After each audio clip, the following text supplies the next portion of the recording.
Hello everyone and welcome to my little corner of the internet. My name's Michael and I'm bitten by a radioactive book.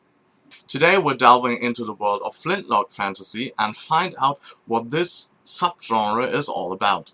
I think the most easy description of Flintlock Fantasy one could give would be, of course, it's fantasy with guns. It's not that easy, but guns play a crucial role in this subgenre. One of the main questions of the Flintlock subgenre is how would the invention of guns, cannons, gunpowder influence the warfare of a fantasy world? And because this question is so centered around military, Flintlock Fantasy often is set in an army background. So characters are often soldiers or officers, and some of the themes are related to like the genre of military fantasy. So you will have like questions of authority, questioning a line of command, moral within warfare are all little sub-themes that also play into Flintlock Fantasy.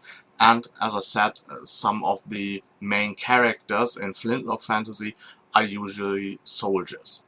And of course, as military and battles are a huge part of Flintlock Fantasy, also the reasons behind those battles are an integral part of the genre.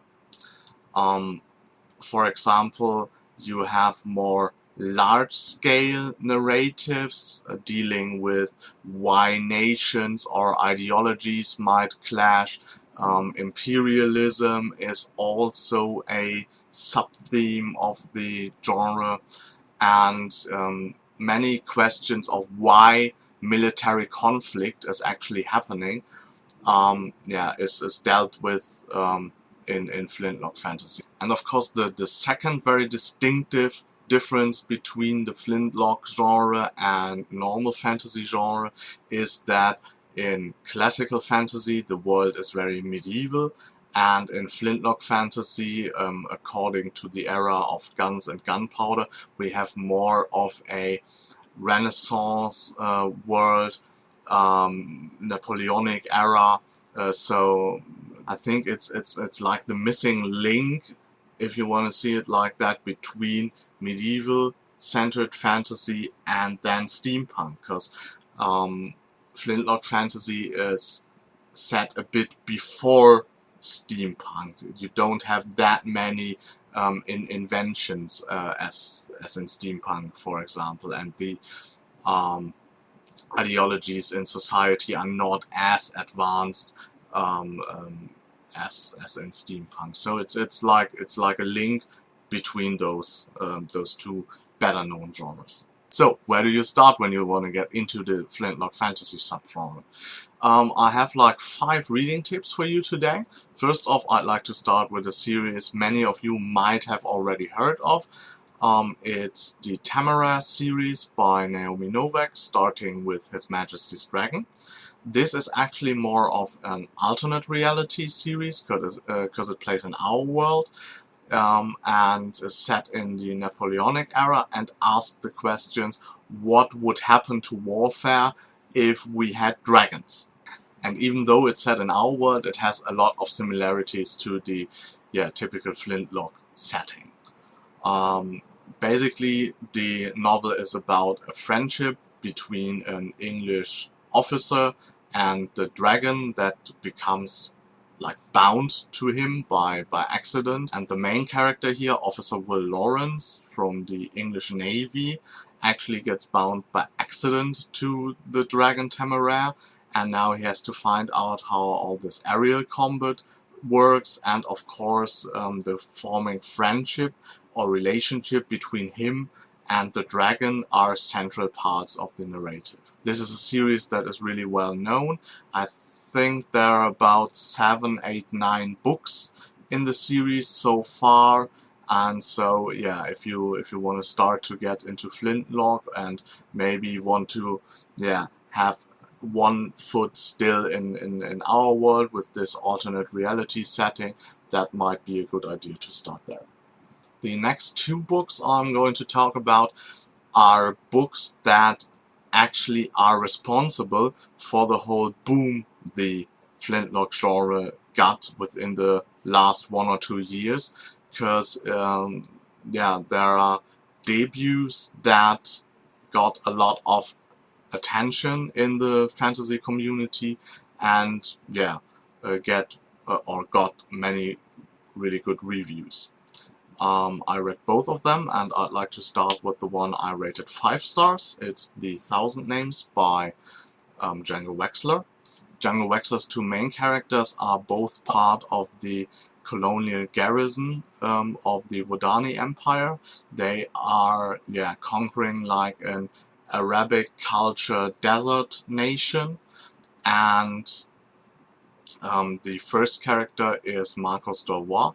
He's like a commanding officer um, in the Vodani Empire, so we get a little glimpse into like the command structure of the army and the troops, and he has to deal, of course, with how camp is set up and stuff like that, and yeah.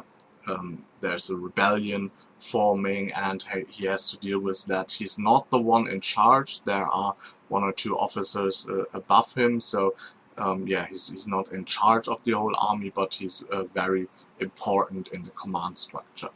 And the second character we see is Winter, and Winter is actually like a typical trope in a military fantasy, because she is a woman that dresses up as a man so she can be a soldier, because women are not allowed to be soldiers in the Vodani culture. And she shows us the army more from the grunt perspective of the normal soldier, and this works really well. Yeah, to have one character more dedicated to the overall plot and the overall politics, maybe, and one more for, yeah, seeing the whole conflict from the ground perspective. And the characters are very well drawn.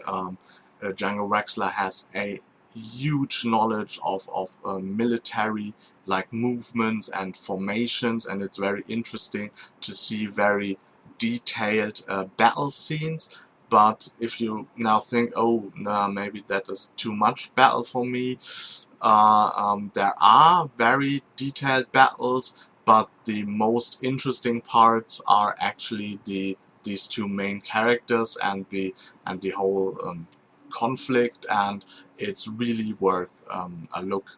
And yeah, give this one a chance. As I said, I rated it 5 stars. And it's a great start to see what Flintlock Fantasy is all about.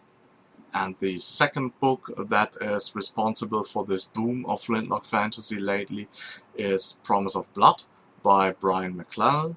Brian McClellan is actually a student of Brandon Sanderson, and so fans of Brandon Sanderson will find him interesting as well, because yeah, like his teacher, he takes very yeah, much time to establish very cool magic systems. We have like 2 different magic systems in his fantasy world. One is a more classical magic system where sorcerers are able to manipulate the elements by their hands.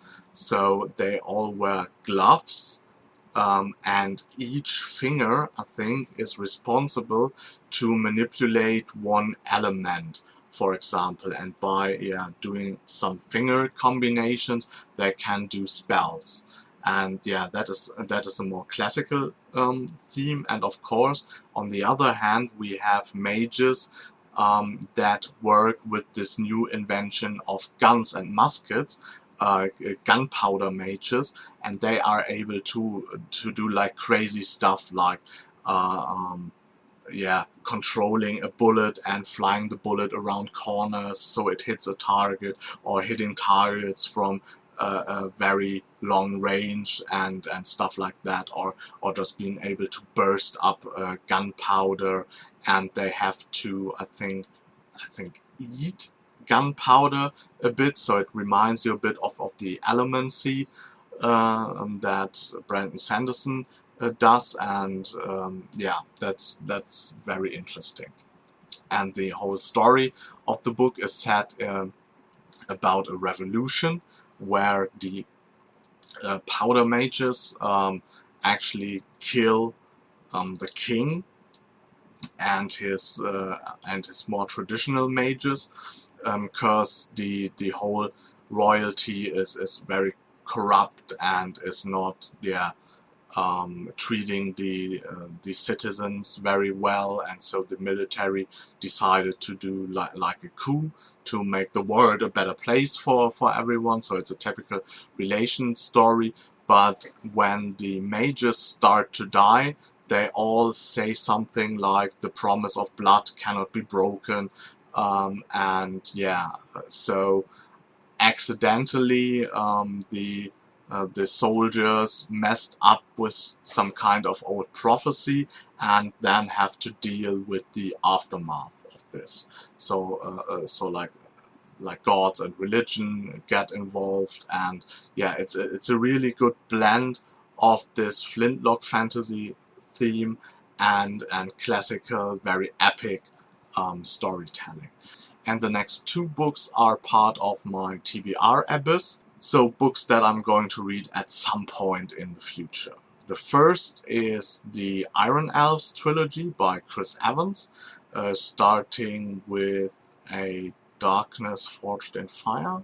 I hope I say that right. Yeah, I think it is. And this is about an elven soldier who was part of the regiment, or the leader of the regiment of the Iron Elves, but he got cast out, and now like there is a star in the east, planet. I'm not sure.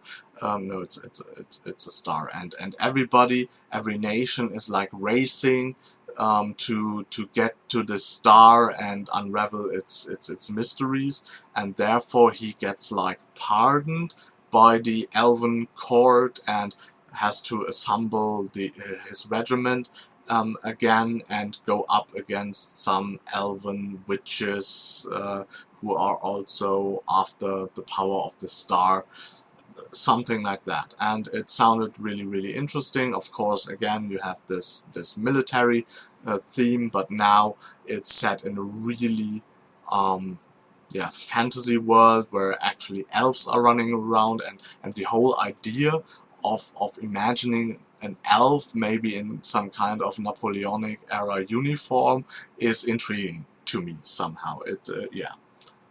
So this is a series that I'm going to start at some point, maybe next year, and I'm really looking forward to it. And the last book I'm going to recommend is Shadow Raiders by Margaret Wise and Robert Krems.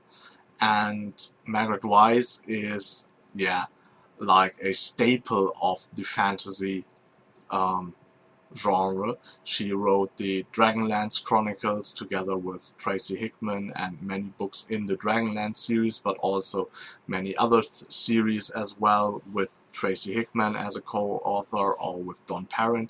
And now she's writing with Robert Krems, who seems to be an expert on Napoleon warfare, so he's more a consultant, I think, a military consultant for her on this part.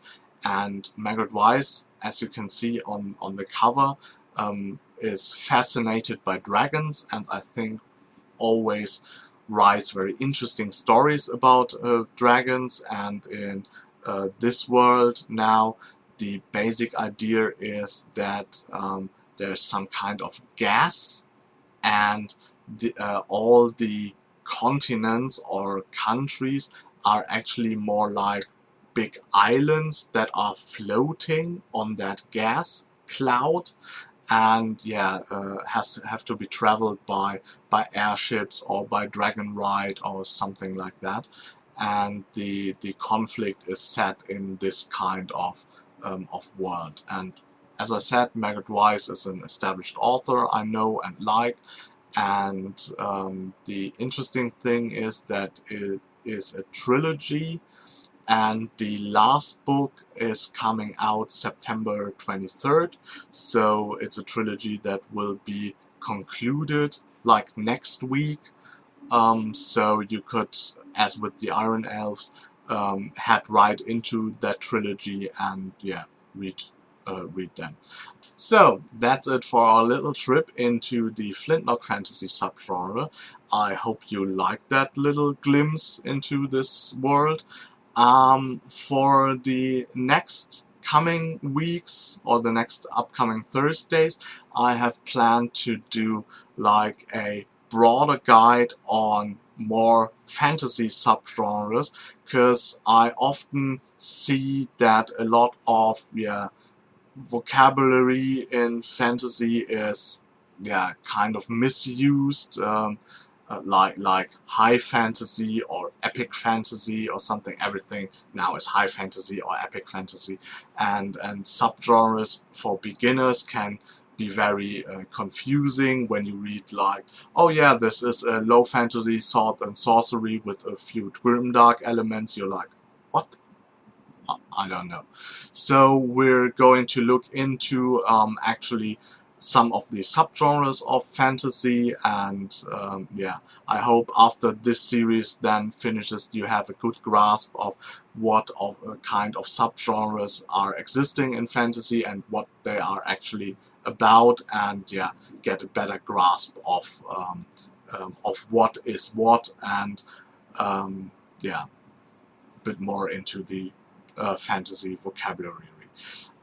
Next week I'm going to start with like a bit of an introduction video about it, and I'm talking about high fantasy and low fantasy and what is actually the definition of both, and show you why a lot of books that might be featured as high fantasy aren't actually high fantasy. So you can look forward to that.